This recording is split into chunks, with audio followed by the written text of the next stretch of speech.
السلام علیکم ورحمۃ اللہ وبرکاتہ۔ نحمده ونصلي على رسوله الكريم، اما بعد فاعوذ باللہ من الشیطان الرجیم، بسم اللہ الرحمن الرحیم، رب اشرح لي صدری ويسر لي امری واحلل عقدۃ من لسانی یفقہوا قولی۔ آج ہم حج بیت اللہ سیریز کے سلسلے میں عمرے کا طریقہ اور اس سے متعلق چیزیں پڑھیں گے۔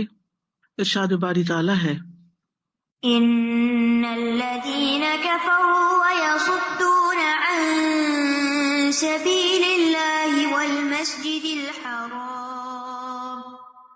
والمسجد الحرام الذي جعلناه للناس سواء العاكف فيه والباد ومن يرد فيه بإلحاد بظلم نذقه من عذاب أليم۔ بے شک وہ لوگ جنہوں نے کفر کیا اور وہ اللہ کے راستے اور مسجد حرام سے روکتے ہیں، جسے ہم نے اس میں رہنے والوں اور باہر سے آنے والوں سب لوگوں کے لیے مساوی بنایا ہے، اور جو کوئی اس میں ظلم کے ساتھ الحاد کا ارادہ کرے گا تو ہم اسے دردناک عذاب چکھائیں گے۔ اس آیت کریمہ میں بنیادی طور پر اللہ سبحانہ وتعالی مشرکین کی اس برائی کے بارے میں ہمیں آگاہ فرما رہے ہیں کہ جس میں انہوں نے اپنے رب کے ساتھ کفر کیا، اور نہ صرف یہ کہ کفر کیا بلکہ اس کے ساتھ ساتھ دوسرے لوگوں کو بھی اللہ کے راستے سے روکا، یعنی انہیں ایمان لانے سے منع کیا، اور اس کے علاوہ لوگوں کو مسجد حرام جانے سے بھی روکا، جو کہ ان کی ملکیت نہ تھی اور نہ ان کے آباء و اجداد کی ملکیت تھی، یہ تو اللہ کا گھر تھا، اور وہ اس بات کے روادار نہ تھے کہ وہ اس سے کسی کو روک دے۔ مسجد حرام مکہ میں مقیم لوگوں اور باہر سے آنے والوں سب کے لیے برابر ہے، اس لیے جو لوگ وہاں رہتے تھے ان کا بھی حق تھا کہ اس میں جا کر عبادت کریں، اور جو باہر سے آئیں، لیکن انہوں نے لوگوں کو اللہ کے راستے سے روکا، بلکہ انہوں نے مخلوق میں افضل ترین ہستی محمد الرسول اللہ صلی اللہ علیہ وسلم اور آپ کے صحابہ کو بھی مسجد میں داخل ہونے سے روک دیا، حالانکہ مسجد کا احترام اور حرمت یہ ہے کہ اس میں عبادت کی جائے جس مقصد کے لیے وہ بنائی جاتی ہے۔ ابن عباس کہتے ہیں کہ یہ آیت سفیان بن حرب اور اس کے ساتھیوں کے بارے میں نازل ہوئی جب انہوں نے رسول اللہ صلی اللہ علیہ وسلم اور آپ کے صحابہ کو حدیبیہ کے سال مسجد حرام سے روکا تھا، اور آپ صلی اللہ علیہ وسلم نے ان سے جنگ کرنے کو ناپسند کیا۔ آپ نے اور آپ کے ساتھیوں نے عمرے کا احرام پہنا ہوا تھا، لیکن انہوں نے پھر بھی عمرہ نہیں کرنے دیا۔ پھر آپ نے ان کے ساتھ صلح کر لی اور آئندہ سال عمرے کے لیے تشریف لائے۔ فرمائے ان الذین کفروا، بے شک وہ لوگ جنہوں نے کفر کیا اللہ کے ساتھ، اس کے رسول کے ساتھ، اس کی کتابوں کے ساتھ، وَيَصُدُّونَ عَن سَبِيلِ اللَّهِ، اور اپنے کفر کے ساتھ ساتھ انہوں نے لوگوں کو اللہ کے راستے سے روکا، وَالْمَسْجِدِ الْحَرَامِ، اور مسجد حرام میں جانے والوں کو اس سے روکا۔ یہاں پر ہم دیکھتے ہیں کہ کفروا ماضی کا صیغہ ہے اور یصدون مضارع کا ہے، اس سے پتہ چلتا ہے کہ انہوں نے کفر کیا لیکن وہ اللہ کے گھر سے، اللہ کے راستے سے لوگوں کو اب بھی روکتے رہتے ہیں، یعنی ایک مستقل عمل تھا ان کا۔ اور ہم جانتے ہیں کہ کفار مسلمانوں کو ہجرت سے پہلے بھی، یعنی جب وہ مسلمان مکہ میں تھے اس وقت بھی مسجد میں آنے، نماز پڑھنے، طواف کرنے سے روکتے تھے، اور ہجرت کے بعد بھی، اور خاص طور پر 6 ہجری میں جب آپ صلی اللہ علیہ وسلم عمرے کے لیے تشریف لائے تو اس وقت بھی۔ یہاں مسجد حرام کا ذکر الگ طور پر کیا گیا ہے، حالانکہ اللہ کے راستے سے روکنے میں مسجد حرام بھی آ جاتی ہے، لیکن مسجد کی عظمت اور حرمت کو واضح کرنے کے لیے خاص طور پر اس کا ذکر الگ بھی کیا گیا، یعنی عام کے بعد خاص کا ذکر کیا گیا کہ ان کا بڑا جرم کس لیے ہے، یعنی ویسے بھی لوگوں کو اللہ کے راستے سے روکنا منع ہے، لیکن خاص طور پر اللہ کے گھر جانے سے روکنا یہ معمولی گناہ نہیں ہے۔ الذی، وہ مسجد کے جعلناہ للناس سواء، جسے ہم نے سارے لوگوں کے لیے برابر بنایا ہے، یعنی اس میں سب کا حق برابر ہے عبادت کے لیے۔ العاکف فیہ والباد، عاکف کا لفظ اعتکاف سے، جیسے اعتکاف میں جو آتا ہے نا عکوف، جم کے ایک جگہ بیٹھنا، تو عاکف کہتے ہیں اپنے آپ کو روک کر رکھنے والے کو، اور اس سے مراد مکہ کے باشندے ہیں۔ اس کے مقابلے میں عاکف کے بعد آیا ہے، بعد کا مطلب باہر سے آنے والا، یعنی جیسے ایک ہوتا ہے حاضر اور ایک ہوتا ہے بادی، یعنی جو بادیہ سے یا باہر سے آنے والا۔ بیت اللہ کے قیام کا مقصد کیا تھا؟ یہ گھر اللہ تعالیٰ نے کس لیے لوگوں کے لیے مقرر کیا؟ تاکہ لوگ اس میں عبادت کریں، نماز پڑھیں، طواف کریں، مناسک حج اور عمرہ ادا کریں۔ لیکن اگر کوئی کسی کو اس سے روکتا ہے یا اس میں کوئی خلل ڈالتا ہے تو وہ بہت بڑا ظلم کرتا ہے۔ دن اور رات میں کسی بھی وقت کعبہ میں لوگوں کو طواف اور نماز سے روکنے کی ممانعت ہے۔ ایکسیپشنل صورتحال مختلف ہو سکتی ہے کسی خاص ریزن کے تحت، لیکن عام حالات میں دن اور رات یعنی 24/7 یہ مسجد کھلی رہے گی۔ جبیر بن مطعم نبی صلی اللہ علیہ وسلم سے بیان کرتے ہیں کہ آپ نے فرمایا، کسی کو منع مت کرو، جس وقت بھی کوئی اس گھر کا طواف کرنا چاہے اور نماز پڑھنا چاہے تو پڑھنے دو، دن ہو یا رات، خواہ کوئی بھی وقت ہو۔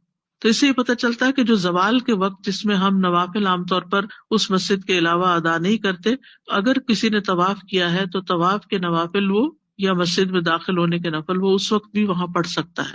فضل بن یعقوب کہتے ہیں کہ رسول اللہ صلی اللہ علیہ وسلم نے خطاب کرتے ہوئے فرمایا، اے بنی عبد مناف، کسی کو منع مت کرو۔ تو اس سے یہ پتہ چلتا ہے کہ مسجد حرام میں نماز کے ممنوع اوقات میں بھی نماز اور طواف جائز ہے، یعنی ہر وقت وہاں نماز پڑھ سکتے ہیں اور ہر وقت وہاں طواف کر سکتے ہیں۔ کوئی بھی وقت ایسا نہیں کہ جس میں طواف کو روکنے یا نماز کو روکنے کی ضرورت ہو۔ بعض کے خیال میں یہ حکم پورے حدود حرم کے لیے ہے، یعنی صرف مسجد کے لیے نہیں بلکہ پورے حدود حرم کے لیے ہے کہ وہاں آنے سے کسی کو منع نہ کیا جائے، روکا نہ جائے، یعنی حرم مکہ کے دروازے ہر وقت کھلے رہیں، چاہے لوگ کسی بھی جگہ آ کر رہنا چاہیں۔ اس کی وجہ یہ ہے کہ ارکان حج میں سے بیشتر کا تعلق صرف بیت اللہ شریف سے نہیں ہے بلکہ اس کے باہر بھی ہے، جیسے صفا، مروہ، منا، مزدلفہ، مشعر الحرام، یہ سب بیت اللہ کی حدود سے باہر ہیں لیکن حرم مکہ میں ہے، تو اس لیے وہاں جانے سے بھی کسی کو نہیں روکا جا سکتا۔ وَمَن يُرِدْ فِيهِ بِإِلْحَادٍ بِظُلْمٍ نُذِقْهُ مِنْ عَذَابٍ أَلِيمٍ، اور جو کوئی ارادہ ہی کرے، ارادہ ہے ابھی اس نے کیا کچھ نہیں، فی ہی اس میں یعنی اس بیت اللہ شریف میں یا مکہ کے اندر، بِإِلْحَادٍ، الحاد سے مراد ہوتا ہے ایک طرف کو مائل ہو جانا، صحیح رستے کو چھوڑ کے اصل موقف سے ہٹ جانا، یعنی صراط مستقیم سے ہٹ جانا، بظلم، ظلم کے ساتھ، یعنی جو بھی کوئی ایسا ارادہ رکھتا ہو جو اعتدال سے یا استقامت سے ہٹا ہوا ہو اور اس کے ساتھ ساتھ وہ ظلم کرنے والا بھی ہو، اور پھر یہ کہ کسی کبیرہ گناہ کا، ظلم کا ارتکاب کرنا چاہتا ہو وہاں پر، تو پھر ہم اسے دردناک عذاب کا مزہ چکھائیں گے۔ اب یہ کیا چیز ہے؟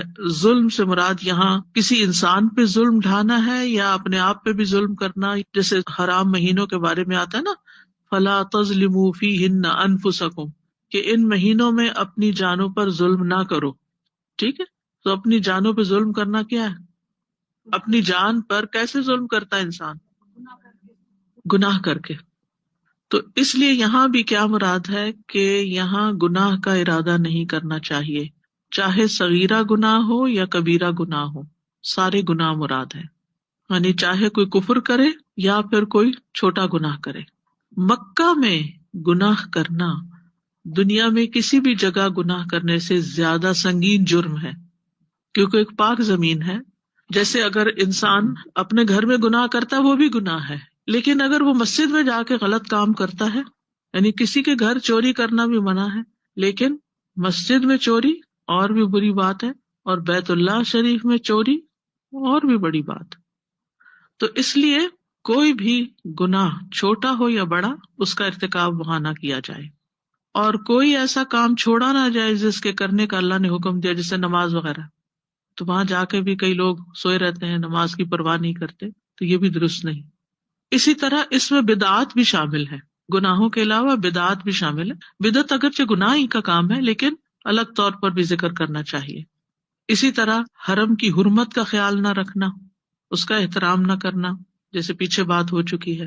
حرم کے جانوروں کو ذبح کرنا یا شکار کرنا یا ان کو نقصان دینا یا وہاں کے درختوں کو کاٹنا یا کسی کی گم شدہ چیز اٹھا لینا، کوئی سڑک پہ پڑی ہوئی چیز تو اٹھا لینا، اللہ یہ کہ اس کو استعمال نہ کرے اور ہمیشہ اعلان ہی کرتا رہے، جو بہت بڑی ذمہ داری ہے.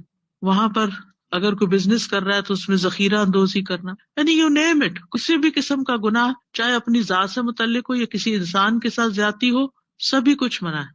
یعنی وہاں پر تقویٰ کا اٹموسٹ خیال رکھنا چاہیے اور پوری طرح ذہنی طور پہ تیار ہو کے جانا چاہیے کہ وہاں کوئی بھی ایسا کام نہیں کرنا. یہ اصل میں ایک تربیت گاہ ہے جہاں جا کر انسان اللہ کی اطاعت عبادت سیکھتا ہے، اپنی تربیت کرتا ہے، ایک ڈسپلن سیکھتا ہے تاکہ پھر واپس آ کر اس کو مینٹین کرے. اسی طرح ایک قول یہ ہے کہ حرام چیز کو حلال نہ سمجھا جائے، یہ بھی الحاد ہوتا ہے، یعنی موقف سے، راستے سے ہٹ گیا. تو خلاصہ یہ ہے کہ یہ آیت عام ہے، نافرمانی کی ساری قسمیں اس میں شامل ہیں، اور حرم اس چیز کے ساتھ خاص ہے کہ جو اس میں برائی کا ارادہ کرے گا اس کو سزا بھی دی جائے گی، اگرچہ اس نے اس پر عمل نہ بھی کیا ہو. صرف ارادہ، صرف نیت اس نے کی کوئی گڑبڑ مچانے کی، وہاں کوئی چوری کرنے کی، کچھ اٹھانے کی، کسی کے ساتھ زیادتی کرنے کی، یعنی سوچ پر بھی پکڑ ہے کہ اگر کوئی کہتا ہے کہ اچھا کیا خیال ہے یہ نہ کر لو، یا عورتوں کو بری نظر سے کوئی دیکھ رہا ہے، یا کوئی کسی کے مال پہ نظر رکھے ہوئے ہے کہ کس وقت موقع ملے تو یہاں سے کچھ اٹھا لوں، یا کوئی بھی ایسی چیز. نذقہ من عذاب علیم، ہم اس کو دردناک عذاب کا مزہ چکھائیں گے. یعنی ہر ملک کے کچھ قانون ہوتے ہیں، ہر جگہ رہنے کے کچھ آداب ہوتے ہیں، ہر گھر کے اپنے کچھ اصول، قاعدے، ضابطے ہوتے ہیں، ہر ادارے کے اپنے کچھ اصول ہوتے ہیں. تو بیت اللہ شریف ہو یا مکہ ہو، حرم مکی ہو، وہاں کے بھی کچھ اصول، ضابطے، قاعدے ہیں. وہ گھر توحید کی بنیاد پہ بنا ہے، اللہ کی عبادت کے لیے بنا ہے، اور وہاں پر کسی کو یا خود اپنے اوپر کسی قسم کی اجازت نہیں کہ انسان کسی ظلم کا ارتکاب کرے یا راہ راست سے ہٹے یا سیدھے رستے سے ہٹے. تو اس آیت سے جو باتیں پتہ چلتی ہیں وہ یہ کہ اللہ تعالیٰ نے حرم مکہ کو امن کی جگہ بنا دیا ہے، اور یہ امن اسی وقت قائم ہو سکتا ہے جب وہاں گناہوں سے پرہیز کیا جائے، کسی پر زیادتی کرنے سے پرہیز کیا جائے. نہ وہاں فوج کشی جائز ہے، نہ قتال، حتیٰ کہ بلا ضرورت کوئی ہتھیار اٹھانا بھی منع ہے، یعنی گنز وغیرہ لے کے وہاں نہیں جا سکتے. اگر کوئی مجرم حرم میں پناہ لیے ہوئے ہے تو جب تک وہ باہر نہیں آتا تو اس کو کچھ کہہ نہیں سکتے آپ. حرم مکہ کے جانور بھی محفوظ و مامون ہیں، نہ ان کا شکار کیا جا سکتا، نہ ان کو ڈرایا دھمکایا جا سکتا، نہ ان کو تکلیف دی جا سکتی ہے. ہاں، موذی جانور کو مارنے کی اجازت ہے، جن 5 چیزوں کا پیچھے ذکر ہو چکا. پھر اسی طرح حرم مکہ کے پودے، درخت، گھاس، یہ سب بھی محفوظ ہیں. بعض اقتصادی ضروریات کے تحت گھاس کاٹنے کی اجازت ہے، جس کی اجازت لی گئی تھی نبی صلی اللہ علیہ وسلم سے، جیسے اذخر کی. پھر اسی طرح یہ کہ کوئی گری پڑی چیز وہاں سے نہیں اٹھانی چاہیے. پھر یہ کہ حرم مکہ کا احترام واجب ہے، اور احترام میں سب سے بڑی بات یہ ہے کہ جس کام کے لیے وہ جگہ اللہ نے منتخب کی ہے اس میں وہی کام کیا جائے، اور اپنے آپ کو غیر ضروری کاموں اور چیزوں اور مشاغل سے بچایا جائے. کعبہ کی طرف ایک لشکر کو دھنسا دیا جائے گا جو برے ارادے سے آ رہا ہوگا. صحیح بخاری میں آتا ہے، رسول اللہ صلی اللہ علیہ وسلم نے فرمایا، قیامت کے قریب ایک لشکر کعبہ پر چڑھائی کرے گا.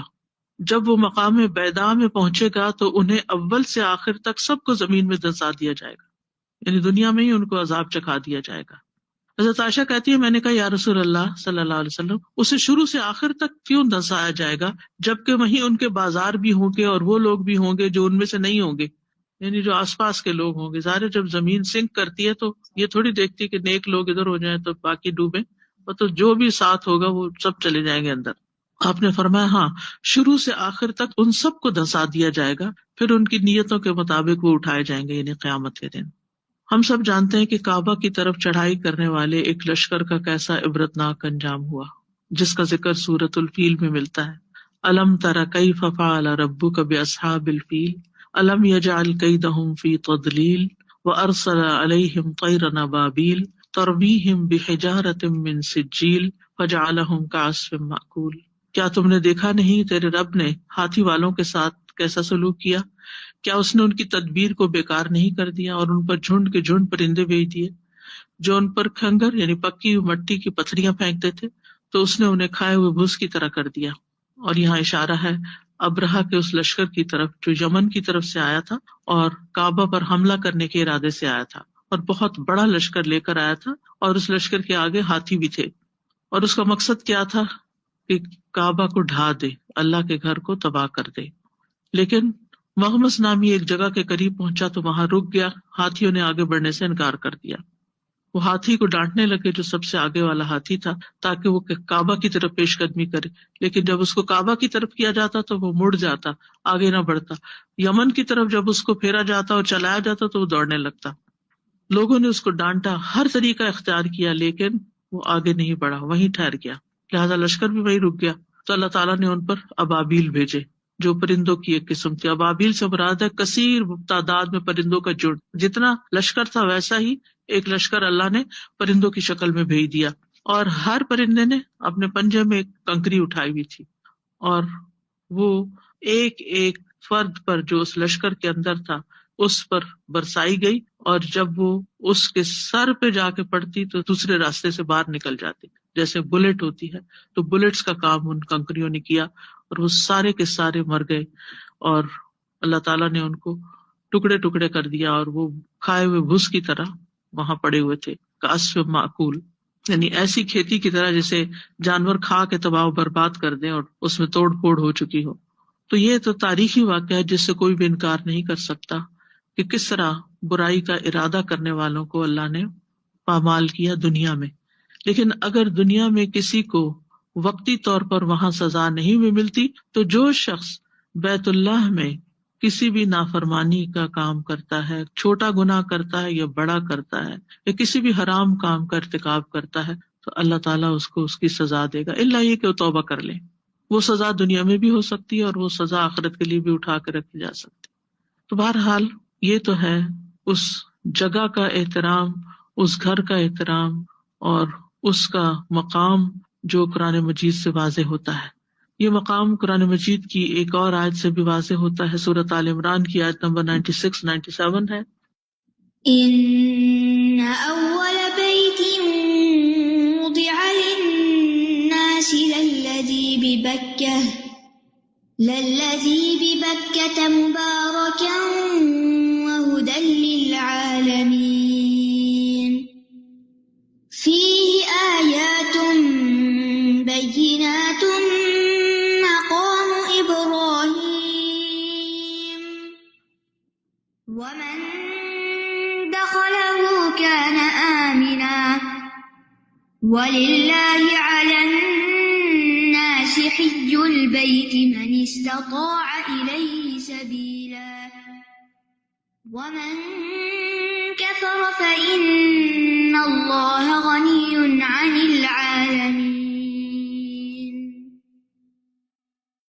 بے شک پہلا گھر جو لوگوں کے لیے مقرر کیا گیا یقیناً وہی ہے جو مکہ میں ہے، بہت بابرکت اور جہان والوں کے لیے ہدایت ہے۔ اس میں کئی کھلی نشانیاں ہیں، جن میں سے ایک مقام ابراہیم ہے۔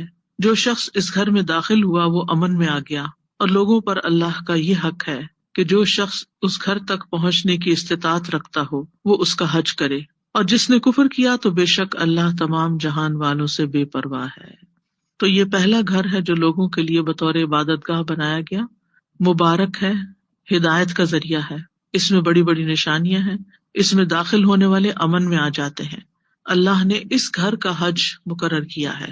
سورۃ قریش میں آتا ہے فَلْيَعْبُدُوا رَبَّ هَذَا الْبَيْتِ، یعنی لوگ جب اس جگہ، اس شہر میں یا اس گھر پہ جاتے ہیں، اس گھر کی عبادت نہیں کرتے، وہ اس گھر کے رب کی عبادت کرتے ہیں، رب کے حکم سے وہاں پہنچتے ہیں۔ رب ان کو وہاں نشانیاں دکھاتا ہے جس سے ان کے ایمان میں اضافہ ہوتا ہے۔ تو بیت اللہ کی زمین جو ہے یہ اللہ تعالیٰ کی محبوب ترین زمین ہے۔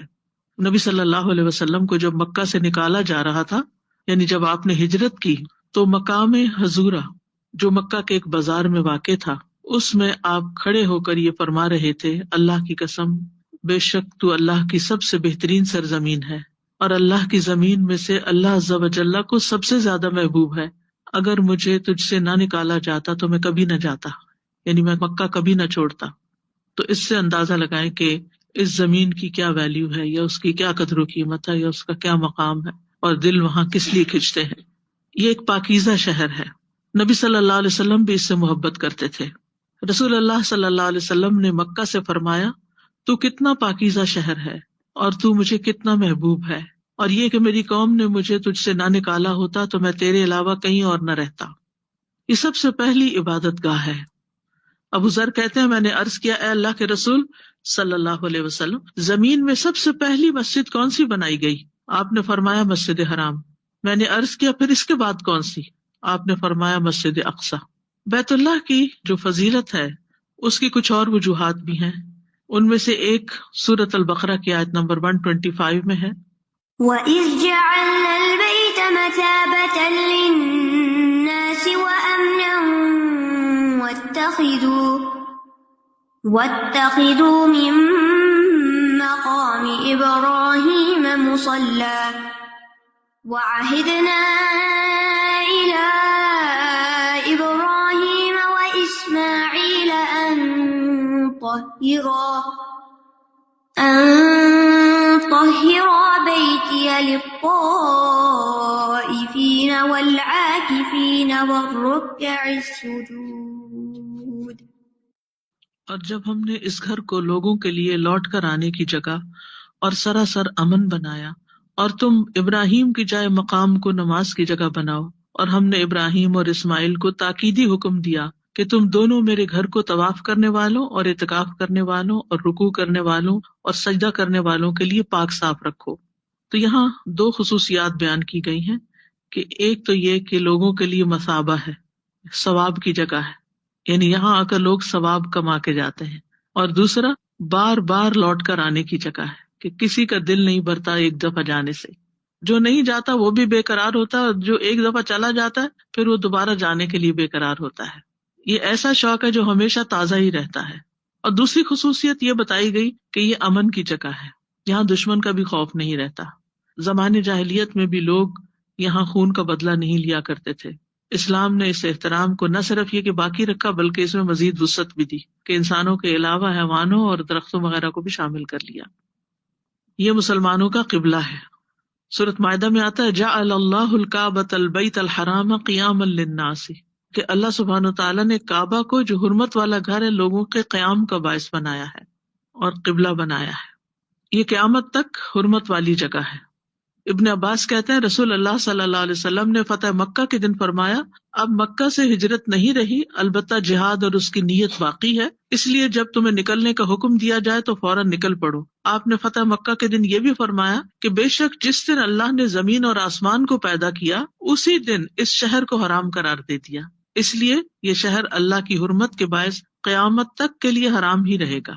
یہ شہر جانوروں اور پودوں کو بھی امن دینے والا ہے۔ آپ نے خاص طور پر فرمایا یعنی فتح مکہ کے موقع پر کہ اللہ تعالیٰ نے اس شہر کو قابل احترام ٹھہرایا ہے، لہٰذا اس کے کانٹے نہ کاٹے جائیں، یعنی جو راستے میں آتا ہے وہ تو ٹھیک ہے لیکن ارد گرد اگر لگے ہوئے ہیں تو اکھاڑ نہیں سکتے۔ نہ یہاں کے شکار کو پریشان کیا جائے کہ اس کو پریشان کر کے حرم سے باہر نکال کے وہاں کر لیا جائے، نہ ہی کوئی گری ہوئی چیز اٹھائے سوائے اس کے جو اس کا اعلان کرنے والا ہو۔ اکرمہ کہتے ہیں جانتے ہو شکار کو خوفزدہ کرنے کی کیا معنی؟ وہ یہ کہ شکار کو سائے سے بگا کر خود وہاں بیٹھ جائے، یعنی اگر کوئی جانور بیٹھا ہوا ہے تو آپ اس کو اٹھا کے بگا کے خود وہاں بیٹھ جائیں، یہ نہیں کر سکتے، سبھی برابر ہے، سب کا حق ہے۔ دجال کے فتنے سے امن والی جگہ ہے۔ نبی صلی اللہ علیہ وسلم نے فرمایا ہر شہر میں دجال کا گزر ہوگا مگر مکہ اور مدینہ میں دجال نہیں آئے گا، ان کے تمام راستوں پر فرشتے صف بستہ پہرا دیں گے۔ اس گھر میں نماز پڑھنے کا اجر 1,00,000 نمازوں سے افضل ہے۔ نبی صلی اللہ علیہ وسلم نے فرمایا مسجد حرام میں ایک نماز پڑھنا کسی دوسری مسجد کی 1,00,000 نمازوں سے افضل ہے۔ نبی صلی اللہ علیہ وسلم نے فرمایا اس گھر سے فائدہ حاصل کر لو کیونکہ اس کو 2 مرتبہ گرایا جائے گا اور تیسری بار اٹھا لیا جائے گا، پھر یہ باقی نہیں رہے گا۔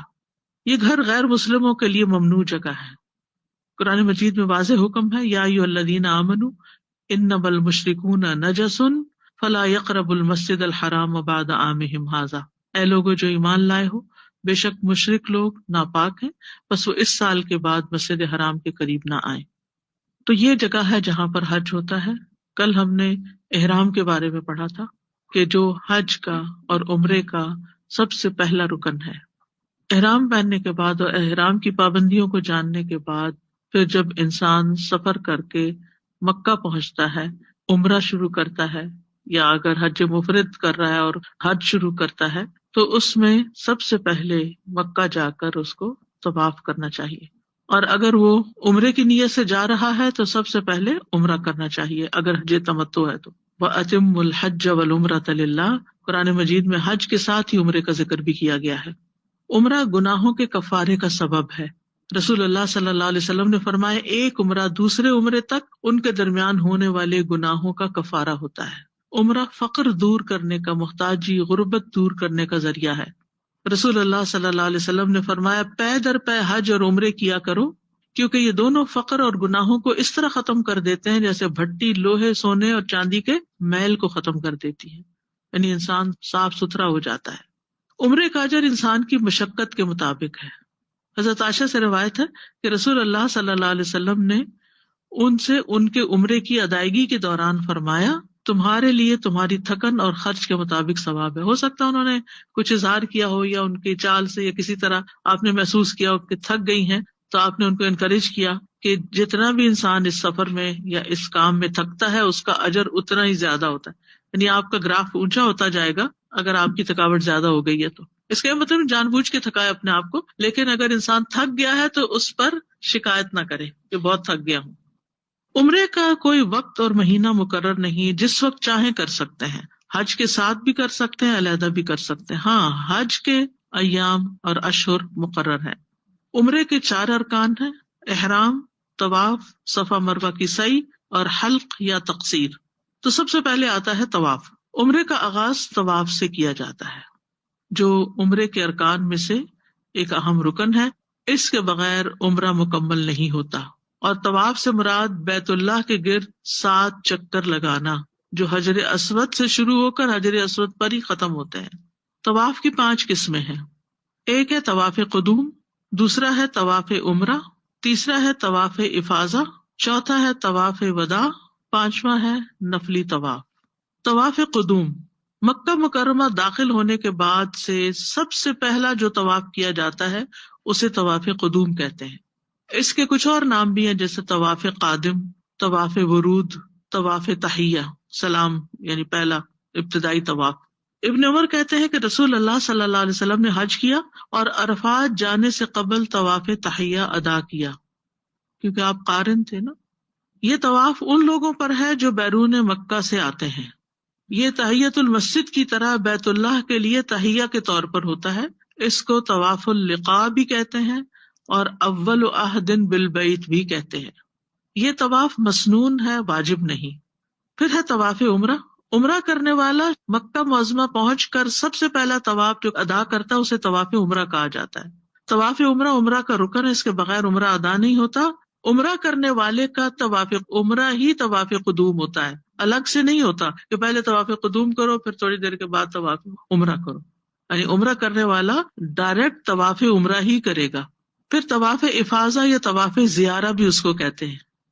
یہ 10 ذی الحجہ کو منا میں قربانی کرنے کے بعد مکہ مکرمہ آ کر بیت اللہ کا طواف کرنا ہے، جو کہ فرض طواف ہے۔ اسے طواف افاضہ یا طواف زیارہ یا طواف حج بھی کہتے ہیں۔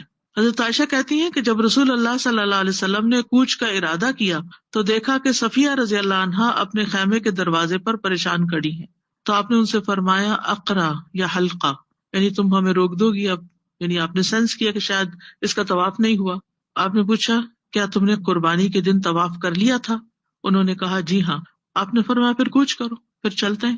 تو طواف وداع، حج ادا کرنے کے بعد مکہ معظمہ سے رخصت ہونے سے پہلے بیت اللہ کا طواف کرنا، یہ بھی واجب ہے، اسے طواف وداع کہتے ہیں۔ یاد رکھیے عمرے کے بعد طواف وداع کرنا ضروری نہیں، یعنی اگر آپ عمرے کے لیے گئے تو اس کے لیے ضروری نہیں کہ آپ طواف وداع کریں۔ طواف وداع صرف حج کے موقع پر ہوتا ہے۔ یعنی بعض لوگ عمرے سے واپس آتے ہیں تو بہت پریشان ہوتے ہیں، رش ہے، ابھی طواف وداع کرنا نہیں۔ آپ کے اوپر وداع فرض نہیں، اگر کر لیا، اگر لاسٹ تھنگ آپ طواف کر کے جانا چاہتے کر لیں، لیکن اگر نہیں بھی کر سکے کسی مجبوری سے کوئی بات نہیں، کوئی گناہ نہیں ہے۔ پھر ہے نفلی طواف، طواف قدوم، طواف عمرہ، طواف افاضہ اور طواف وداع کے علاوہ جو بھی طواف کیا جائے گا وہ نفلی طواف ہوگا۔ یہ حج اور عمرہ کرنے والے جب چاہیں جتنے چاہیں طواف کرتے رہیں۔ طواف کی فرضیت قرآن مجید سے بھی پتہ چلتی ہے۔ سورۃ الحج میں اللہ تعالیٰ فرماتے ہیں وَلْيَطَّوَّفُوا بِالْبَيْتِ الْعَتِيقِ، چاہیے کہ اس قدیم گھر کا طواف کریں، یعنی ان کو کرنا چاہیے، انہیں کرنا ہوگا، یعنی لام یا تاکید کے لیے بھی ہے۔ طواف کی فضیلت کیا ہے؟ عبداللہ بن عمر فرماتے ہیں کہ میں نے رسول اللہ صلی اللہ علیہ وسلم کو یہ فرماتے ہوئے سنا، جو بیت اللہ کا طواف کرے اور 2 رکعتیں ادا کرے، 2 رکعتیں ادا کرے، کیونکہ یہ 2 رکعتیں بھی طواف کا حصہ ہے نا، اس کا یہ عمل ایک غلام آزاد کرنے کے برابر ہوگا، گویا آپ غلام آزاد کر کے آئے ہیں۔ اس کے علاوہ ایک اور حدیث سے جو بات پتہ چلتی ہے، نبی صلی اللہ علیہ وسلم نے فرمایا جو شخص بیت اللہ کا طواف کرتے ہوئے ایک قدم بھی اٹھاتا یا رکھتا ہے، کیونکہ آپ ایک قدم اٹھاتے ہیں اور ایک رکھا ہوا ہوتا ہے نا، پھر وہ رکھ دیتے ہیں اور پھر دوسرا اٹھا لیتے ہیں، تو ہر اٹھائے جانے والے قدم اور ہر رکھے جانے والے قدم پر اس کے لیے 10 نیکیاں لکھی جاتی ہیں۔ جتنا لمبا چکر ہوگا اتنے ہی زیادہ قدم اٹھیں گے، اور اس کے 10 گناہ مٹائے جاتے ہیں اور اس کے 10 درجات بلند کیے جاتے ہیں۔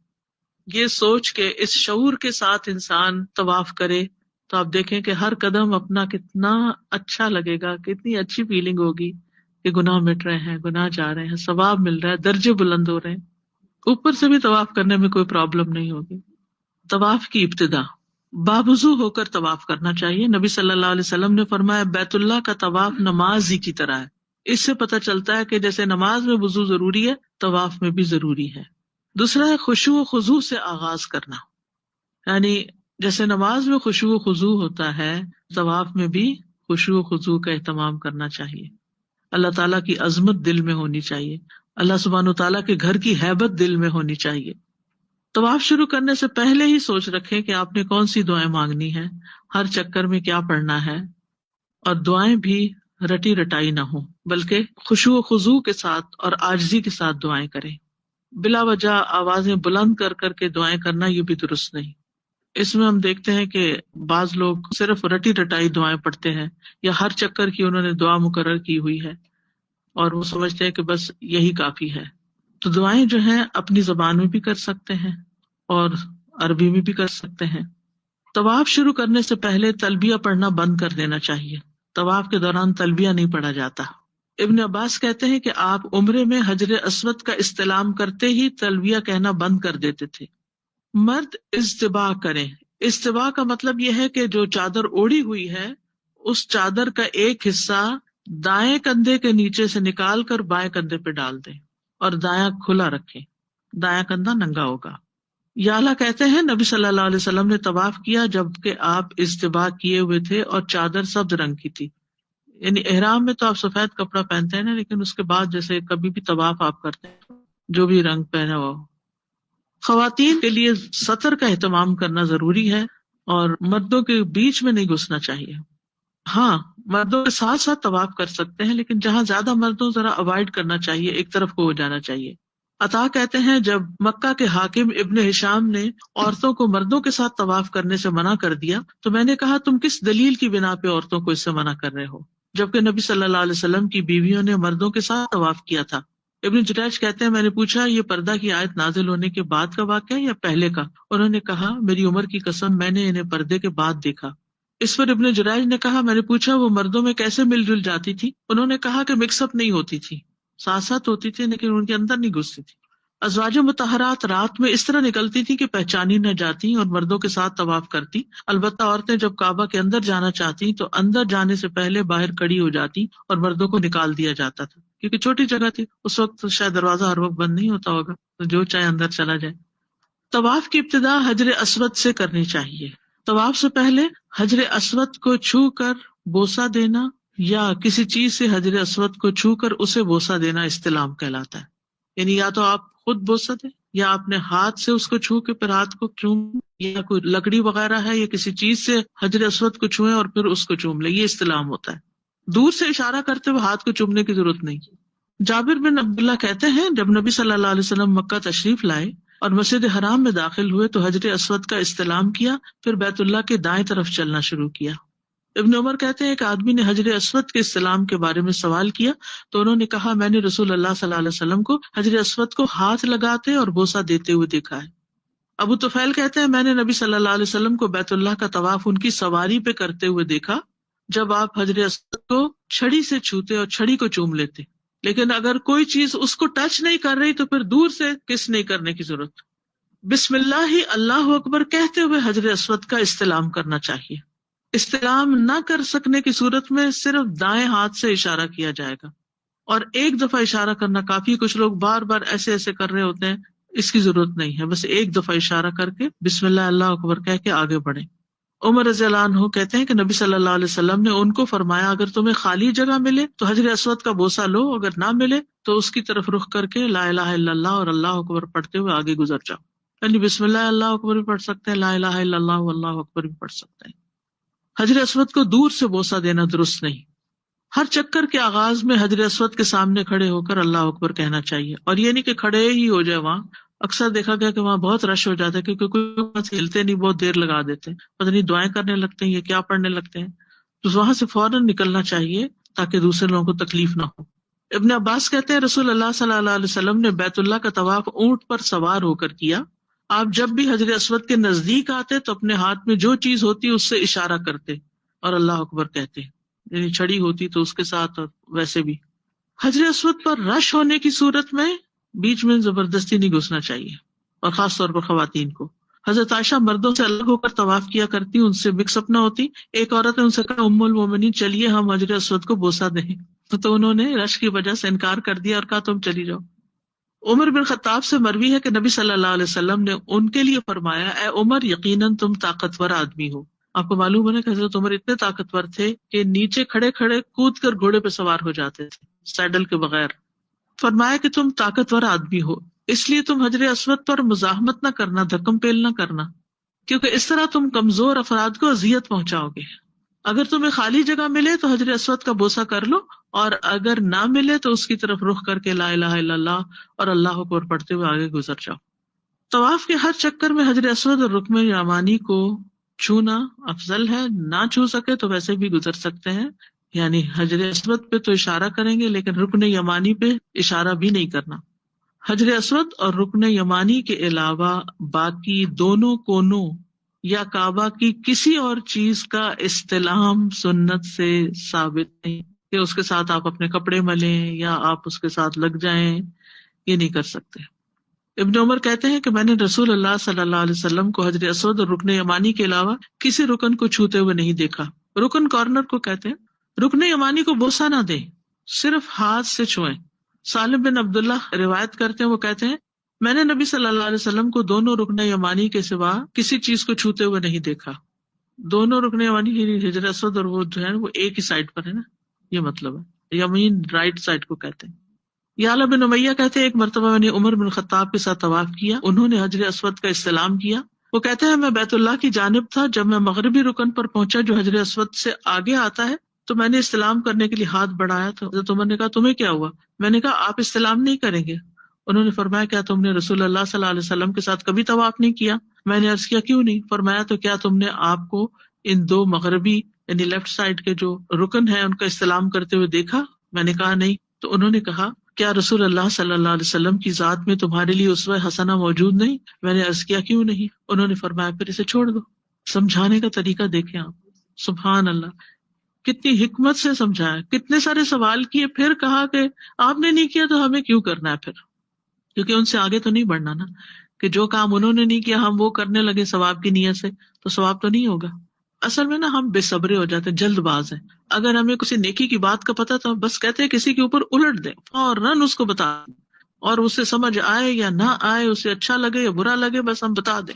تو تھوڑے حوصلے اور صبر کے ساتھ اس کی ذہن سازی کر کے پھر ڈالیں۔ آپ دیکھیں کہ اگر آپ زمین میں، جو لوگ گارڈننگ کرتے ہیں ان کو اچھی طرح پتا ہوگا، اگر آپ زمین کو نرم کیے بغیر پانی ڈال دیتے ہیں تو پودوں کی جڑوں تک تو نہیں پہنچتا نا، اوپر اوپر رہے گا۔ رکن یمانی اور حجر اسود کے درمیان دعا پڑھنی چاہیے۔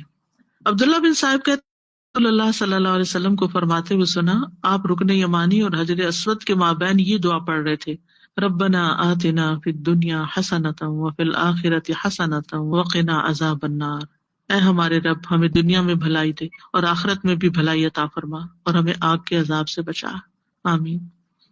طواف کرنے والا طواف کے آخر میں بھی تکبیر کہے گا، اللہ اکبر، اللہ اکبر کہہ کے پھر طواف ختم کرے گا۔ حجر اسود اور رکن یمانی کو چھونا گناہوں کو مٹانے کا سبب ہے۔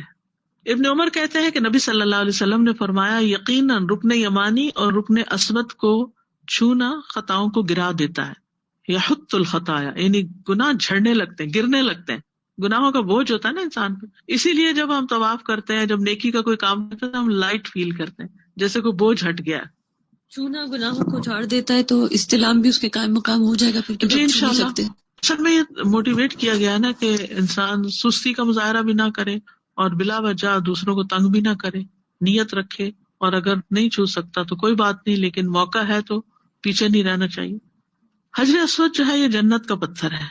رسول اللہ صلی اللہ علیہ وسلم نے فرمایا حجر اسود جنت سے اترا ہے، یہ دودھ سے بھی زیادہ سفید تھا، لیکن بنی آدم کے گناہوں نے اسے سیاہ کر دیا۔ قیامت کے دن حجر اسود سفارش کرے گا۔ رسول اللہ صلی اللہ علیہ وسلم نے فرمایا قیامت کے دن یہ حجر اسود اس طرح آئے گا کہ اس کی 2 آنکھیں ہوں گی جن سے یہ دیکھتا ہوگا، اور ایک زبان ہوگی جس سے یہ بولتا ہوگا، اور اس شخص کے حق میں گواہی دے گا جس نے حق کے ساتھ اسے بوسہ دیا ہوگا۔ اللہ تعالیٰ جس کو چاہے بلوا دے۔ عبداللہ ابن عمر بن عاص کہتے ہیں رسول اللہ صلی اللہ علیہ وسلم نے فرمایا قیامت کے دن حجر اسود جب آئے گا تو جبل ابو قبیس سے بھی زیادہ بڑا ہوگا۔ وہ اتنے سے ٹکڑے نہیں ہوگے چھوٹے چھوٹے، اس کے اندر بہت بڑا ہوگا، اس کی ایک زبان اور 2 ہونٹ ہوں گے، اور وہ گواہی دے گا۔ طواف میں کیے جانے والے کچھ دیگر کام ہیں۔ طواف کے دوران تلاوت قرآن، تسبیح، تحلیل، دعائیں، اذکار، یہ سب کرتے رہیں۔ ہر چکر کی کوئی خاص دعا سنت سے ثابت نہیں۔ آپ اپنے لیے کوئی گنتی کے حساب رکھیں، پہلے چکر میں یہ پڑھوں گی، دوسرے میں، تو اس سے انسان پھر بھولتا نہیں ہے کہ کتنے چکر ہو گئے، اور وہ آپ کی اپنی تقسیم ہوگی۔ رسول اللہ صلی اللہ علیہ وسلم نے فرمایا بیت اللہ کا طواف، صفا مروہ کی سعی، اور جمرات کو کنکریاں مارنا، یہ سب اللہ کا ذکر قائم کرنے کے لیے ہے۔ یعنی یہاں کیوں بھیجا گیا آپ کو؟ تاکہ وہاں آپ اللہ کو یاد کریں۔ اب اس سے پتہ چلتا ہے کہ مقصد کیا ہے طواف کا، اللہ کو یاد کرنا۔ تو پھر کیا اس موقع پر آپس کی باتیں، ہنسی مذاق اور لوگوں پہ تبصرے، یا پھر سیلفی بنانا، یا موویز بنانا، یا ادھر ادھر کی چیزوں پہ توجہ رکھنا، پھر یہ کس زمرے میں آتے ہیں؟ یہ احترام کے خلاف ہے، یہ مقصد کے خلاف ہے۔ خشوع و خضوع کے ساتھ، ادب کے ساتھ، احترام کے ساتھ، ہیبت کے ساتھ کثرت سے اللہ کا ذکر کرتے ہوئے طواف کرے۔ غنیمت جانے کب سے آپ تڑپ رہے تھے، ترس رہے تھے یہاں آنے کے لیے، اللہ لے آیا، اور اب یہ نہ قدری۔ اور طواف کرنے والا خود دعا کرے۔ بعض لوگ معلم کے پیچھے کچھ چیزیں دہراتے جاتے ہیں، نہ اس کے پتہ ہے کیا کہہ رہے ہیں، وہ کچھ اور کہہ رہے ہیں، یہ پیچھے کچھ اور کہہ رہے ہیں، کیونکہ لوگوں کو واضح کہا فالو بھی نہیں کرنا آتا۔ سید سابق کی کتاب ہے فقہ السنہ، اس میں وہ لکھتے ہیں طواف کرنے والوں کو چاہیے کہ طواف کے وقت خوب ذکر اور دعا کرے، اور ان میں سے جن پر اسے شرح صدر ہو ان کو اختیار کرے، بغیر اس کے کہ اپنے آپ کو کسی کے ساتھ مقید کرے یا معلمین کے کہے کو دہراتا رہے، کیونکہ طواف میں کوئی متعین ذکر نہیں ہے جس کا شارع نے ہم کو پابند کیا ہو، اور عوام جو اذکار اور دعائیں پہلے چکر اور دوسرے چکر میں پڑھتے ہیں ان کی کوئی اصل نہیں ہے، اور اس سلسلے میں رسول اللہ صلی اللہ علیہ وسلم سے کچھ بھی ثابت نہیں۔ طواف کرنے والے کو چاہیے کہ وہ اپنے لیے اور اپنے بھائیوں کے لیے جس طرح چاہے دنیا اور آخرت کی بہتری مانگے، اور یہ جو دعا سکھا دی گئی طواف کے آخری حصے میں، دنیا کی ساری بلائیوں اور آخرت کی، تو اس میں گویا سب کچھ مانگ لیا آپ نے۔ اور اس کے علاوہ آپ تسبیح کریں، ذکر کریں، جو چاہیں کریں، لیکن کوئی ایسا کام نہ کریں کہ جو طواف کے ادب اور احترام کے خلاف ہو، اور چپ چاپ بھی نہیں طواف کریں، ذکر کریں، کیونکہ ذکر کے مواقع ہیں۔ اور کچھ لوگ جو بہت زیادہ کتابوں پہ ڈیپینڈ کرتے ہیں، وہ کتابوں میں اتنا کھوئے ہوتے ہیں، کسی کو ادھر لکھوا رہے ہیں، کسی کو ادھر۔ اگر آپ نے کتاب سے پڑھنا ہی ہے تو ان کو بھی ذرا گھر سے اچھی طرح یاد کر کے پڑھ کے جائیں، تاکہ بس ایک نظر ڈالیں تو آپ کو سمجھ آ جائے کہ آپ کیا پڑھ رہے ہیں۔ حد الوسع لوگوں کو اذیت نہ دیں، درود شریف پڑھتے جائیں، استغفار پڑھیں، آیت کریمہ پڑھیں، کوئی قرآن کی تلاوت کریں، سبحان اللہ و بحمدہ پڑھیں، کچھ بھی پڑھیں، اوپن ہے، اپنی دعائیں مانگیں۔ اس میں یہ بھی دیکھا گیا کہ وہ زیادہ تر کعبے کی طرف شکل کر کے اس طرف ہی چہرہ کر کے ادھر ہی دیکھ رہے ہوتے ہیں، کئی مرتبہ اس طرف چل رہے ہوتے ہیں، اور اگر سیلفی بھی بناتے ہیں تو کعبے کے ساتھ بنا رہے ہوتے ہیں، اور اس میں اور باقی کے لوگ بھی آ جاتے ہیں بیچ میں، مطلب ان کی بھی ساتھ وہ بے وجہ کسی اور کی تصویر بھی آتی ہے۔ اور پھر آپ دیکھیں کہ کعبہ کو تصویروں سے اور بتوں سے پاک کیا گیا تھا، ہم وہیں پر تصویریں بنا رہے ہیں۔ پھر مردوں کا رمل کرنا، مرد طواف کے پہلے 3 چکروں میں رمل کریں، یعنی کندھے اکڑا کر اسٹریٹ ہو کر تیز چلیں، یعنی اس طرح سیدھے سیدھے جیسے فوجی مارچ پاس کرتے ہیں. اور باقی 4 چکروں میں عام چال چلیں، یعنی نارمل وے میں جو آپ کا ہے طریقہ. عورتیں رمل نہیں کریں گی، سارے چکر عام چال سے ہی چلیں گی. ابن عمر کہتے ہیں کہ رسول اللہ صلی اللہ علیہ وسلم حج اور عمرہ میں مکہ آتے تو جو پہلا طواف ہوتا اس کے 3 چکروں میں رمل کرتے اور 4 میں عام رفتار سے چلتے، پھر 2 رکعتیں ادا کرتے. علماء کی اکثریت کا موقف یہی ہے کہ نماز کی طرح طواف کے لیے بھی وضو شرط ہے، طہارت شرط ہے، ناپاکی میں آپ طواف نہیں کر سکتے. تو جس طرح وضو کے بغیر نماز صحیح نہیں، اس طرح طواف بھی بغیر وضو کے صحیح نہیں. اگر طواف کے دوران کسی کا وضو ٹوٹ جائے تو وہ اسی جگہ سے طواف چھوڑ کر جا کر وضو کرے اور اسی جگہ سے دوبارہ پھر شروع کر لے، یعنی نیا چکر وہ شروع کر لے. اسی جگہ سے مراد یہ کہ تیسرا چکر تھا تو تیسرا سے شروع کر لے. نبی صلی اللہ علیہ وسلم کا فرمان ہے، بیت اللہ کا طواف نماز ہے لیکن تم اس میں کلام کر سکتے ہو. حضرت عائشہ بیان کرتی ہیں رسول اللہ صلی اللہ علیہ وسلم جب طواف کا ارادہ کرتے تو آپ وضو کرتے تھے. اور رسول اللہ صلی اللہ علیہ وسلم کا فرمان ہے، مجھ سے اپنے مناسک حاصل کر لو، یعنی حج عمرے کا طریقہ سیکھ لو. صحیحین میں ہے کہ جب عائشہ رضی اللہ تعالیٰ عنہا کو حیض آ گیا تو رسول اللہ صلی اللہ علیہ وسلم نے ان سے فرمایا تم حاجیوں والے سارے کام کرو لیکن پاک صاف ہونے سے قبل طواف نہ کرنا. تو ان ساری باتوں سے کیا پتہ چلتا ہے کہ ناپاکی کی حالت میں طواف نہیں کرنا چاہیے. دوران طواف نماز کا وقت آ جائے تو پھر کیا کریں؟ طواف روک کر مرد دونوں کندھے ڈھانپ کر نماز ادا کریں، کیونکہ نبی صلی اللہ علیہ وسلم نے فرمایا کسی شخص کو بھی ایک کپڑے میں نماز اس طرح نہیں پڑھنی چاہیے کہ اس کے کندھوں پہ کچھ نہ ہو، کندھے ڈھکے ہوئے ہونے چاہیے نماز میں. اسی طرح جو خواتین سکارف وغیرہ کرتی ہیں تو اس میں بھی وہ اس طرح نہ گردن کو لپیٹ لیں کہ کندھوں پہ کچھ نہ رہے. کندھوں پہ آپ کا سکارف نماز کے دوران ہونا چاہیے. نماز سے فارغ ہونے کے بعد مرد حضرات اپنا دائیں کندھا پھر کھول لیں. پہلے چکروں کو شمار کر لیں کہ نماز سے پہلے کتنے چکر ہوئے تھے اور باقی پورے کر لیں. خواتین بھی نماز با جماعت ادا کریں اور طواف کے باقی چکر بعد میں پورے کریں. طواف مکمل کرنے کے بعد اجتباء ختم کر دیں، یعنی اب کندھا ڈھانک لیں. صحیح میں اجتباء نہیں ہوگا. احرام، اجتباء اور رمل صرف عمرہ کے طواف کے لیے ہے، ٹھیک ہے نا. طواف زیارہ، طواف وداع، نفلی طواف کے لیے احرام باندھنے کی ضرورت نہیں، اور نہ ہی اجتباء اور نہ ہی رمل کریں. یعنی باقی ہر طواف میں اجتباء اور رمل کی ضرورت نہیں ہے، قدوم میں ہے، ٹھیک ہے. ابن عباس کہتے ہیں کہ نبی صلی اللہ علیہ وسلم نے اپنے طواف افاضہ میں رمل نہیں کیا تھا. مسجد حرام میں طواف اور نماز کے اوقات مسلسل ہیں، یعنی کبھی بھی انقطاع نہیں ہے. طواف کے دوران ممنوع کام، خواتین خوشبو لگانے اور زیب و زینت اختیار کرنے سے گریز کریں، پردے کا خیال رکھیں. طواف میں دوڑیں نہیں، یعنی خواتین ہجوم میں طواف نہ کریں، مردوں کے ساتھ مزاحمت نہ کریں، دھکم پیل سے گریز کریں، لوگوں کے پاؤں نہیں کچلیں. خواتین دوران طواف بلند آواز میں دعائیں مت پڑھیں. بلا ضرورت کوئی بات نہ کریں سوائے بھلائی کے، یعنی بلا ضرورت گفتگو سے اجتناب کریں. فون اٹینڈ کرنا نہیں شروع کر دیں یا ویڈیو کال میں لا کے گھر والوں سے باتیں نہیں شروع کر دیں. ابن عباس کہتے ہیں نبی صلی اللہ علیہ وسلم نے فرمایا بیت اللہ کا طواف نماز ہی کی طرح ہے، سوائے اس کے کہ تم اس میں گفتگو کر لیتے ہو، لہٰذا جو اس میں بات کرے وہ نیکی ہی کی بات کرے. یعنی اگر اجازت ہے تو صرف کوئی اچھی بات کرنے کی، ورنہ نہیں. عبداللہ بن عمر کہا کرتے تھے کہ حالت طواف میں گفتگو کم کرو کیونکہ تم طواف کرتے وقت نماز میں ہی ہوتے ہو. طواف کے دوران اپنے موبائل سائلنٹ کر لیں یا بند کر دیں اور ساری توجہ طواف پر رکھیں.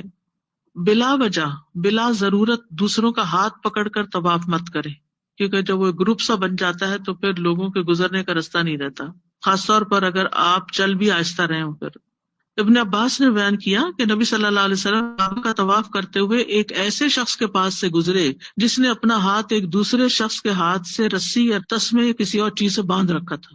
2 لوگوں نے ہاتھ باندھ رکھا تھا. نبی صلی اللہ علیہ وسلم نے اپنے ہاتھ سے اسے کاٹ دیا اور پھر فرمایا ساتھ چلنا ہی ہے تو ہاتھ پکڑ لو.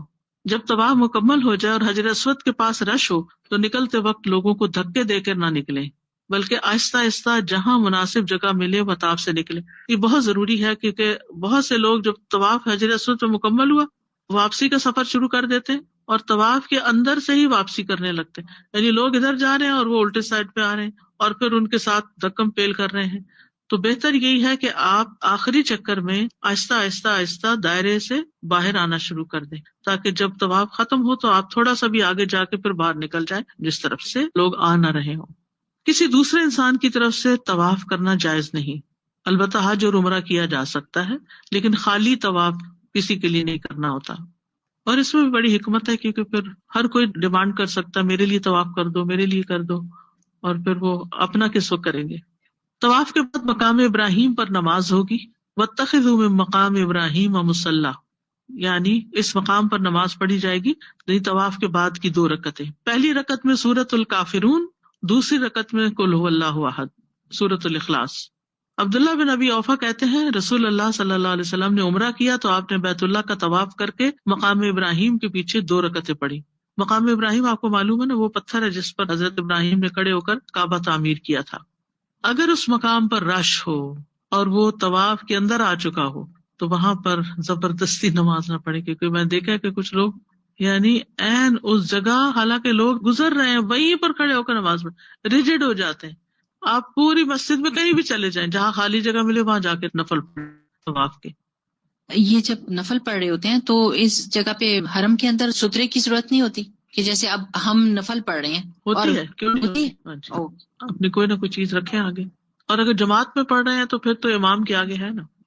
لوگوں کے لیے تکلیف کا باعث نہ بنے، راستے میں نماز نہ پڑھیں۔ مقام ابراہیم پہ جب 2 رکعت پڑھنی ہوتی ہے تو اسی کی سیدھ میں جا کے تو ضروری نہیں ہے کہ وہیں اسی پہ نہیں، اسی direction کی پہ سیدھ بھی پڑھیں، ضروری کہیں پہ نہیں، بھی پڑھ سکتے ہیں۔ اپوزٹ بھی چلے جائیں، رائٹ لیفٹ کہیں چلے جائیں۔ اچھا، سہل بن معاذ بن انس جوہنی اپنے والد سے روایت کرتے ہیں کہ فلاں فلاں غزوے میں اللہ کے نبی صلی اللہ علیہ وسلم کے ساتھ تھا تو لوگوں نے منزلوں پر پڑاؤ کرنے اور خیمے لگانے میں بہت تنگی کا مظاہرہ کیا، راستہ بھی نہ چھوڑا، ساتھ خیمے لگا لیے۔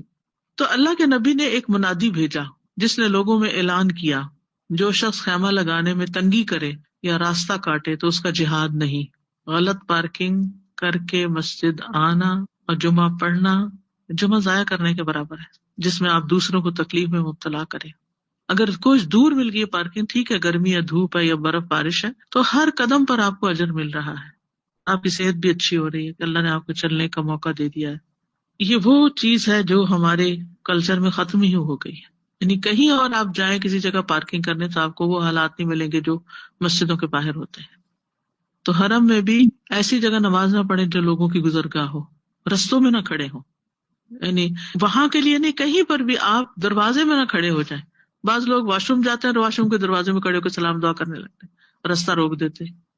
کچھ لوگ ریسپشن کے رستے میں کھڑے ہو جاتے ہیں اور لوگوں کا رستہ روک دیتے ہیں، حالانکہ وہ گزرنے کی جگہ ہے۔ اگر آپ کو ریسپشنسٹ سے بات کرنی ہے تو آپ اس کاؤنٹر کے ساتھ جا کے کھڑے ہوں، یا اگر لائن بنائے تو اس طرح کہ بیچ میں لوگوں کے گزرنے کا رستہ چھوڑیں۔ تو لوگوں کو اذیت دے کے عبادت کرنا عبادت کی روح کے منافی ہے۔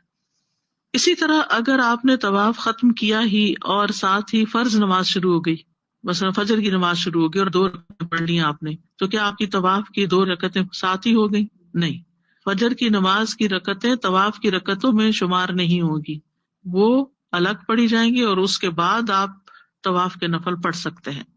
فجر کے بعد آپ دوسری نماز تو نہیں پڑھ سکتے، لیکن یہاں پہ آپ حرم کے اندر یس ہر وقت پڑھ سکتے ہیں، چاہے فجر کے بعد کا ہو، چاہے سورج نکل رہا ہو، چاہے سورج سر پہ ہو، کوئی وقت ایسا نہیں جس میں نماز ممنوع ہے، آل دا ٹائم۔ مسجد نبوی میں بھی نہیں، مسجد نبی میں نہیں ہے، صرف حرم میں۔ اگر کوئی شخص 2 رکعت نماز پڑھنا بھول ہی جائے اور ہوٹل پہنچ جائے، آپ کیا کریں؟ وہیں پڑھ لیں، ٹھیک ہے، لیکن پڑھنا لازم ہے، یعنی طواف آپ کا مکمل نہیں ہوگا۔ بعض اوقات ایسا ہوتا ہے نا کہ آپ نے طواف ختم کیا، ادھر سے نماز شروع ہو گئی، نماز ختم ہوئی تو اب آپ کو لوگوں نے اٹھا دیا، اور جو آپ کے ساتھ فرینڈز یا کوئی فیملی ہے وہ کہتے چلو آپ نے نفل پڑھنے آپ چلے گئے، وہاں جا کے یاد ہے وہ نفل ہی رہ گئے، تو وہیں پڑھ لیں، کہیں بھی پڑھ سکتے ہیں۔ جمہور کا قول یہی ہے قضا کریں، چاہے حرم کی حدود میں ہو یا حرم کی حدود سے باہر۔ اگر آپ مکہ سے بھی نکل گئے ہیں تو آپ کو یاد آئے تو 2 نفل پڑھ لیں قضا۔ یعنی اگر انسان قریب ہی رہتا ہے اور اگلی نماز پہ آدھے گھنٹے بعد جانا ہے تو اس کا انتظار نہ کرے، اسی وقت پڑھ لے جب یاد آئے، جیسے بھی دونوں طرح آپشن۔ دونوں طرح۔ اوکے۔ مقام ابراہیم بھی جنت کا پتھر ہے جس پہ ابراہیم علیہ السلام کے پاؤں کے نشان ہے۔ نبی صلی اللہ علیہ وسلم نے فرمایا حجر اسود اور مقام ابراہیم جنت کے یاقوت ہیں، اگر بنی آدم کی خطاؤں اور گناہوں نے اسے نہ چھوا ہوتا تو مشرق اور مغرب کے درمیان جو کچھ ہے اسے روشن کر دیتے، یعنی جیسے ستارے روشن کرتے ہیں ایسے یہ پتھر بھی روشن کرتے ہیں، اور جو معذور اور مریض اسے ٹچ کرتا اسے شفا مل جاتی۔ مقام ابراہیم کی کچھ تاریخ یوں ہے کہ ابراہیم علیہ السلام نے اپنے بیٹے اسماعیل علیہ السلام سے فرمایا، بے شک تمہارے رب نے مجھے حکم دیا ہے کہ میں اس کے لیے گھر کی تعمیر کروں۔ اسماعیل علیہ السلام نے کہا کہ آپ اپنے رب کے حکم کی فرمانبرداری کریں۔ انہوں نے فرمایا، اس نے حکم دیا ہے کہ تم اس تعمیر میں میری مدد کرو۔ انہوں نے عرض کیا، میں آپ کی مدد کروں گا جیسے آپ کہیں گے۔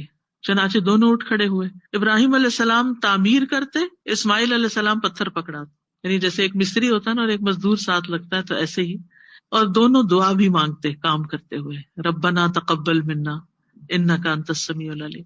اور یہی تقویٰ ہوتا ہے کہ نیکی کر کے بھی خوف ہو کہ پتہ نہیں قبول ہوئی ہے کہ نہیں، بجائے اس کے کہ تکبر کا انسان شکار ہو جائے کہ میں نے یہ بڑی نیکی کر لی اور اس کو مینشن کرتا پھرے۔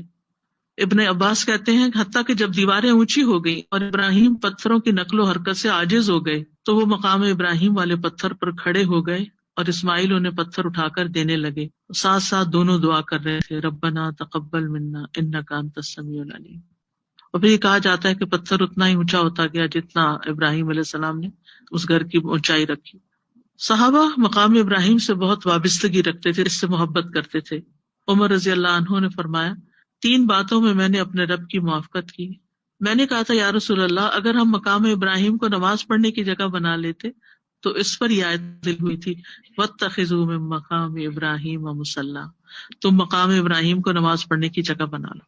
طواف کی 2 رکعت کے بعد زمزم پینا اور سر پہ بہانا سنت ہے، یعنی خوب زمزم پیئیں اور سیر ہو کے پیئیں۔ پہلے تو زمزم کے لیے ایک خاص جگہ بنی ہوتی تھی، ٹیپس ہوتے تھے، اور کچھ اس سے پہلے تو کنواں بھی شاید نظر آتا تھا، لیکن اب یہ ہے کہ صرف کولر سے پانی پی سکتے ہیں یا وہ مخصوص جگہ جہاں پانی رکھا ہوا ہے۔ اب تو بوٹلز ملنے لگی ہیں۔ جابر بن عبداللہ کہتے ہیں کہ نبی صلی اللہ علیہ وسلم طواف کے بعد زمزم کے کنویں پر گئے اور اس کا پانی پیا اور سر پر بھی ڈالا، تو یہ بھی سنت سے ثابت ہے۔ ابن عباس سے مروی ہے کہ جب ہاجر علیہ السلام نے پانی کی تلاش میں صفا مروہ کے 7 چکر لگائے تو کیا دیکھتی ہیں کہ جہاں اب زمزم کا کنواں ہے وہیں ایک فرشتہ موجود ہے۔ فرشتے نے اپنی ایڑی یا پروں سے زمین میں گڑھا کھود دیا یہاں تک کہ پانی ابل آیا۔ حضرت ہاجرہ نے خود بھی پانی پیا اور اپنے بیٹے کو دودھ پلایا، فشربت وارضعت ولدہا۔ زمزم کی فضیلت بھی ہے۔ رسول اللہ صلی اللہ علیہ وسلم نے فرمایا، روئے زمین پر سب سے بہترین پانی زمزم ہے، سب سے بہترین پانی۔ یہ بابرکت پانی ہے اور کھانے والے کا کھانا بھی ہے، یعنی اگر کسی کو کھانا نہ ملے اور صرف زمزم پیتا رہے تو وہ مرے گا نہیں، اس پر گزارا کر سکتا ہے۔ زمزم میں نبی صلی اللہ علیہ وسلم کا لعاب بھی شامل ہے۔ ابن عباس کہتے ہیں ایک مرتبہ نبی صلی اللہ علیہ وسلم زمزم پر تشریف لائے، ہم نے ایک ڈول کھینچ کر پانی نکالا، آپ نے اسے نوش فرمایا، اس ڈول میں کلی کی اور وہ ڈول زمزم کے کنویں میں انڈیل دیا گیا۔ ابن عباس کہتے ہیں ہم زمزم کو شباع کہتے تھے، یعنی سیر کرنے والا، بھوک مٹانے والا، اور اپنے اہل و عیال کے لیے اس کو بہترین معاون پاتے تھے۔ زمزم بیماریوں کے لیے شفا ہے۔ فرمایا، روئے زمین پر سب سے بہترین پانی زمزم، یہ کھانے کا کھانا بیماری سے شفا ہے، بخار کا علاج ہے۔ نبی صلی اللہ علیہ وسلم نے فرمایا، بخار جہنم کی گرمی کے اثر سے ہوتا ہے، اس لیے اسے زمزم کے پانی نہ کیا کرو، یعنی اگر گھر میں ہو تو پٹی گیلی کر کے ماتھے پہ رکھی جا سکتی ہے۔ زمزم کھڑے ہو کر پینا بھی درست ہے، کیونکہ رسول اللہ صلی اللہ علیہ وسلم کو ابن عباس نے زمزم پلایا اور آپ نے کھڑے ہو کر یہ پانی پیا۔ زمزم پینے سے پہلے دعا مانگنی چاہیے، جو بھی مانگے۔ حضرت ابن عباس نے شاید مانگی تھی، اللہم انی اسألک علما نافعا وعملا متقبلا ورزقا طیبا۔ اس وقت دعا قبول ہوتی ہے۔ فرمایا، زمزم کا پانی اس مقصد کے لیے جس کے لیے پیا جاتا ہے۔ زمزم سے وضو کیا جا سکتا ہے، یعنی اس کی حرمت پہ کوئی اثر نہیں پڑتا، نہا بھی سکتے ہیں۔ رسول اللہ صلی اللہ علیہ وسلم مناسک حج ادا کر کے لوٹے تو آپ نے ڈول میں زمزم منگوایا، اس میں سے پیا اور پھر وضو کیا۔ زمزم پلانا بھی چاہیے، یعنی یہ بھی ایک نیکی کا کام ہے، سقایت الحاج کا کام کرنا چاہیے۔ رسول اللہ صلی اللہ علیہ وسلم بنو عبد المطلب کے پاس آئے، وہ لوگ زمزم پر پانی پلا رہے تھے۔ آپ نے فرمایا، اے بنی عبد المطلب، پانی نکالو، اگر یہ اندیشہ نہ ہوتا کہ لوگ تمہارے اس پانی پلانے میں تم پہ غالب آ جائیں گے تو میں بھی تمہارے ساتھ پانی نکالتا، کیونکہ پھر تو سارے نبی صلی اللہ علیہ وسلم کی سنت کو فالو کر کے وہ کہتے کہ ہم نکالیں یہ پانی۔ تو انہوں نے آپ کو ایک ڈول دیا اور آپ نے اس سے پانی نوش فرمایا، لیکن خود نہیں نکالا تاکہ پھر یہ رسم نہ پڑ جائے۔ مسافروں اور نئے آنے والوں کو زمزم میں مقدم رکھنا چاہیے. نبی صلی اللہ علیہ وسلم نے فرمایا جو مسافر ہے وہ زمزم پینے والوں میں سب سے پہلے اس کو دو.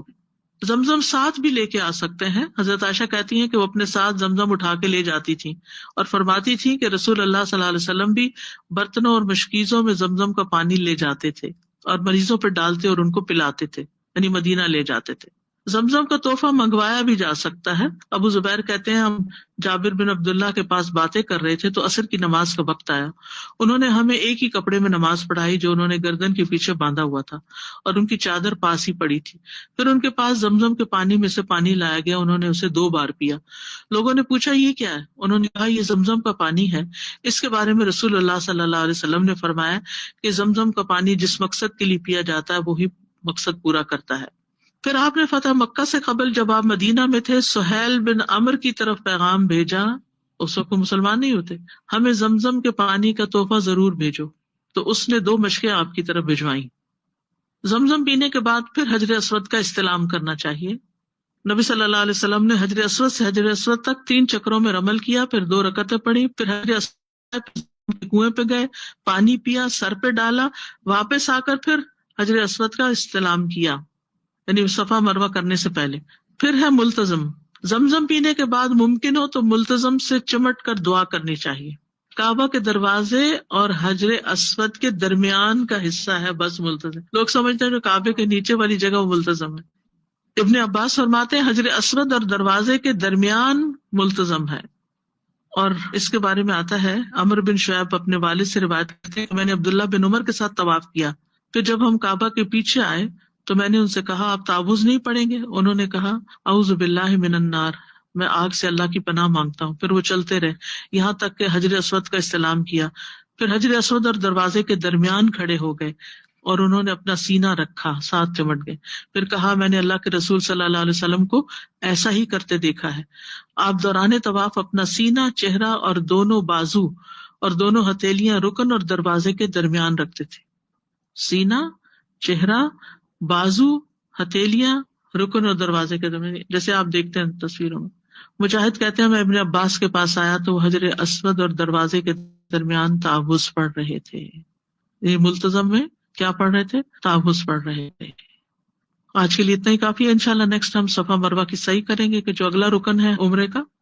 جی یہ جو رمل اور استباء یہ صرف طواف قدوم میں ہوگا، طواف افادہ عمرہ میں، طواف عمرہ میں، طواف افادہ اور وداع میں نہیں ہوگا. باقی کسی طواف میں نہیں ہوگا، نفلی طوافوں میں نہیں ہے. ٹھیک ہے. وآخر دعوانا ان الحمد للہ رب العالمین. سبحانک اللہم وبحمدک اشہد ان لا الہ الا انت استغفرک واتوب الیک. السلام علیکم ورحمۃ اللہ وبرکاتہ.